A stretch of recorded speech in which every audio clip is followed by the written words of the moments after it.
우리가 바라보는 세상, 우리가 만들어갈 세상. 김연경. 출산을 앞두고 출산 후 아이를 처음 만나면 어떻게 환영해 줄까 고민했던 때가 생각난다. 인사를 건넬까? 기도를 드릴까? 찬양을 불러줄까? 아이를 출산한 후에도 매 순간이 아이에게 무엇이 좋을지 고민하고 선택하는 것의 연속이었다. 부모는 자녀를 먹일 때도 입힐 때도 좋은 것을 주고 싶어 고민을 거듭한다. 내 자녀에게 좋은 것이 무엇일지 분별하기 위해서는 먼저 부모가 바른 가치관, 세계관을 갖추는 것이 필요하다. 아이는 부모의 눈을 통해 세상을 바라보고 이해하기 때문이다. 그림책 작가 올리버 제퍼슨은 최근 자녀들을 생각하며 2권의 그림책을 출간했다. 우리는 이 행성에 살고 있어. 지구에서 살아가는 법은 아들에게 들려주고 싶은 이야기를 그림책으로 만든 것이고, 우리가 만들어갈 세상, 사랑하는 너를 위하여는 딸에게 헌정하는 작품이다. 2권의 그림책에는 부모가 자녀에게 들려주고 싶은 세상의 이야기, 함께 만들어가고 싶은 미래의 이야기가 담겨 있다. 제목이나 표지 그림만 보면 이 책은 지구라는 행성에 대한 과학 지식을 알려주는 일반적인 정보책으로 여겨질 법하다.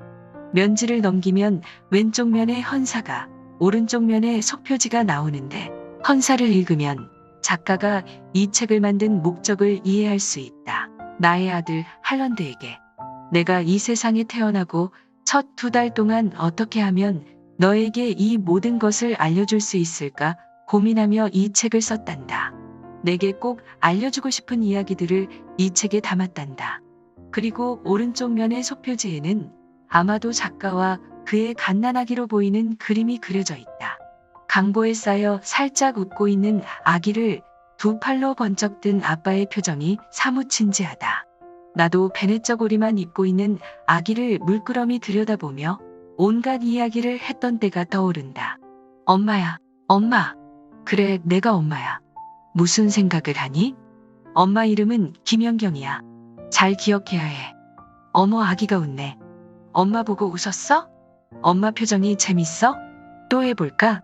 그때 나는 친정집에서 산후조리를 하고 있었는데 어머니는 내가 아기에게 쉴 새 없이 말을 걸고 이런저런 세상의 온갖 것들에 대해 알려주는 모습을 보며 배꼽을 잡으셨더랬다.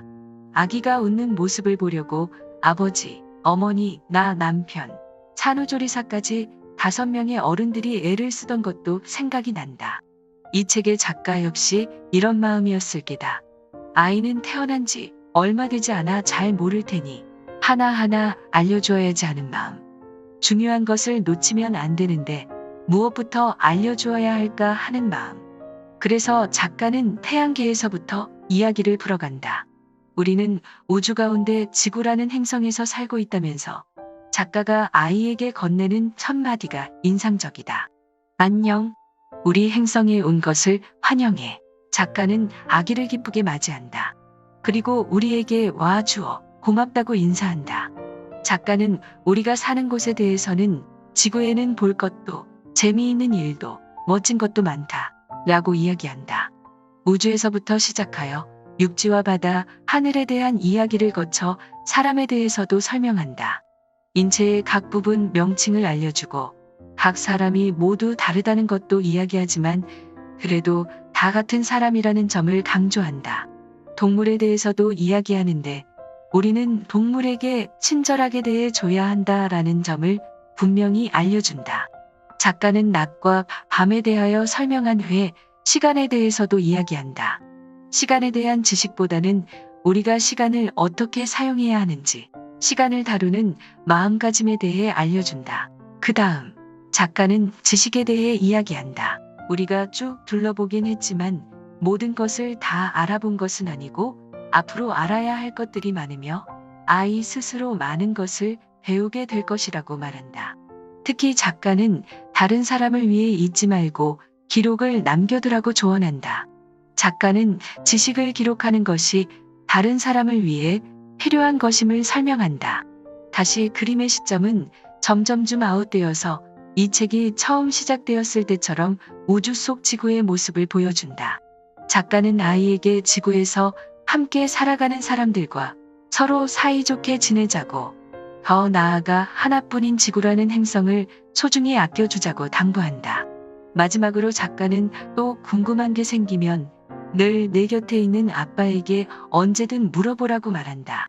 이 장면에서 속표지에 등장했던 아빠와 아기가 다시 그림으로 그려지는데, 이제 아빠는 한결 표정이 부드러워졌고 아기는 어느덧 잠이 들었다. 아빠는 아기가 잠이 들었는데도 계속 이야기를 이어간다. 만일 아빠가 없으면 때로 부모는 아이가 잠든 후에야 정말 하고 싶었던 이야기를 비밀처럼 아이 귀에 대고 속삭이곤 한다.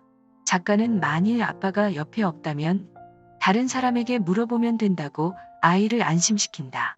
어쩌면 이 말은 아빠 자신을 안심시키려는 것일지도 모른다. 혹시 내가 아이 곁에 있지 못하더라도 아이를 사랑하는 많은 사람들이 나를 대신해서 아이의 질문에 답을 하고 아이를 돌봐줄 거라는 생각. 이 그림책은 아빠가 아이에게 넌 결코 혼자가 아니라고 말하는 것으로 끝난다. 지구라는 행성에 대한 과학 지식을 전할 것만 같은 외형의 그림책. 그러나 이 책은 지구 자체에 대한 지식보다는 아이가 이 세상을 어떻게 바라보며 살아가야 하는지에 대한 태도, 관점에 대한 이야기로 가득하다. 이제가 태어난 자녀에게 부모가 전하고 싶은 가장 중요한 것은 단편적인 지식 조각들이 아니라 그 세상을 바라보는 눈인 것이다.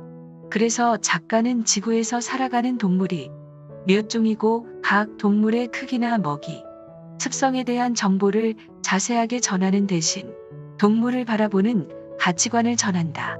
또 시간의 상대성 이론에 대해 설명하는 대신 시간을 바라보는 가치관을 전한다. 작가가 세상을 바라보는 눈이 참 따뜻하다.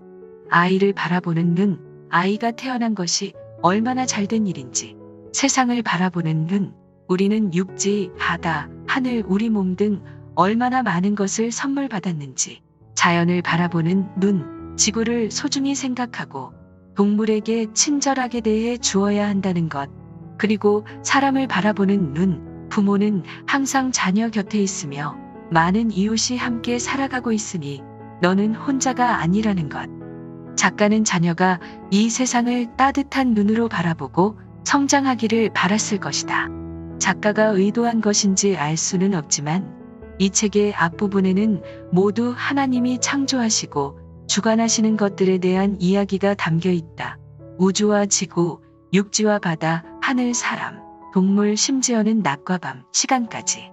세계에 대한 우리의 사명에 대한 이야기가 담겨 있다. 사람들과 사이좋게 지내는 것, 지구를 소중하게 아껴야 하는 것, 부모와 자녀의 관계, 이웃과의 관계.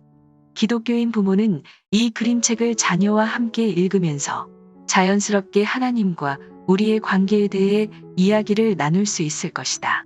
천지만물을 창조하신 하나님, 하나님께서 맡겨주신 사명, 특별히 하나님의 형상으로 창조하신 사람, 각 사람들을 존귀하게 여겨주시는 하나님, 그리고 우리 곁에는 가족도 이웃도 있지만 하나님께서 언제나 어디서나 늘 곁에 함께 해주신다는 것에 대해서도 이야기 나눠볼 수 있을 것이다.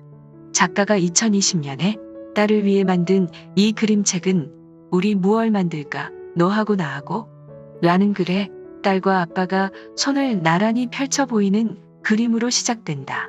둘이 가장 처음으로 만드는 것은 문이다. 문은 다른 세상으로 열리는 통로이기도 하고 우리를 보호해주는 장치이기도 하다. 아빠와 딸은 우리 집의 문을 가장 먼저 만든다. 아이는 바로 이곳. 가정에서 다른 세상으로 연결되기도 하고 가정에서 다른 것들로부터 보호받기도 하니 참으로 절묘한 비유다. 아빠와 딸은 우리 집에서 미래를 만든다. 놀랍게도 이들은 서로의 미래를 만든다. 부모는 자녀의 미래를 만들고 자녀는 부모의 미래를 만든다. 서로가 서로의 미래를 만들어가면서 이들이 함께한 시간이 쌓여간다. 특히 그 시간 동안 두 사람은 사랑을 넉넉히 만들어 챙겨두자고 한다. 아빠와 딸은 적을 막을 요새도 만들고 탑도 세우고 길도 놓는다. 이들은 우리 집을 중심으로 하여 다른 세상도 살펴보고 탐험을 떠나기도 한다. 인상 깊은 장면은 폭풍이 휘몰아치는 바다와 그 위를 항해하는 배를 그린 그림이다. 그래서는 망가지지 않는 배, 가라앉지도 와지끈 부서지지도 않을 배를 만들자 라고 한다. 아빠와 딸은 자신들의 미래가 항상 낙관적이지만은 않을 것을 알고 있다. 때로는 비바람이 몰아칠 것이다. 그래서 이들은 단단한 배를 준비하기로 한다. 이 장면을 보면서 문득 결혼 전 하나님께 우리 부부가 마음에 새길 말씀을 구했던 때가 생각났다. 그때 하나님께서는 여러 통로를 통해 마태복음 7장 25절 말씀을 반복적으로 들려주셨다. 비가 내리고 창수가 나고 바람이 불어 그 집에 부딪히되 무너지지 아니하나니 이는 주초를 반석 위에 놓은 연고요. 우리들의 삶은 모두 아늑한 우리 집에서 시작되지만 성장하여 점차 반경이 넓어지고 집 밖으로 나가면 결코 안전하고 따뜻하지만은 않다는 것을 알게 된다. 비도 내리고 바람도 내리친다. 그래서 그림책 속 아빠와 딸이 준비하듯 우리는 망가지지 않는 튼튼한 배를 미리 준비해야 한다. 이 책의 마지막 장면은 첫 장면과 닮아 있다. 달라진 것이 있다면 이제 딸과 아빠는 손을 나란히 펼치고 있지 않고 두 손을 서로 포개어 맞잡고 있다는 점이다. 아빠와 딸이 맞잡은 손은 서로의 미래를 함께 만들어갈 귀한 손이다. 앞서 살펴보았던 그림책, 우리는 이 행성에 살고 있어 지구에서 살아가는 법은 우주에서 이야기가 시작되어서인지, 앞면지에는 북극성을 중심으로 한 별자리가, 뒷면지에는 남십자성을 중심으로 한 별자리가 길을 잃었을 때 찾는 방법이라는 글과 함께 그림으로 그려져 있다. 삶이라는 바다를 항해할 때에도 길을 잃지 않기 위해 나침반이 필요하다. 특히 자녀를 양육하고 학생을 가르치는 어른이라면 생명의 길로 인도하는 나침반을 자신 있게 소개해야 할 책임이 있다. 나는 어떤 나침반을 손에 쥐고 있는가? 나침반을 보지 않고 내 소견에 옳은 대로 항해하고 있지는 않은가? 지금 세상에는 많은 소리가 난무한다. 여러 가지 파도가 연이어 몰려오고 있다. 부모로서, 교사로서, 인생을 먼저 시작한 어른으로서 내가 어떤 나침반을 손에 쥐고 있는지, 우리 아이들에게 나침반 보는 방법을 어떻게 알려줄 수 있을지 고민이 필요한 시점이다. 특히 성경만이 우리 가정의 나침반이 되어준다는 사실을 반드시 기억해야겠다.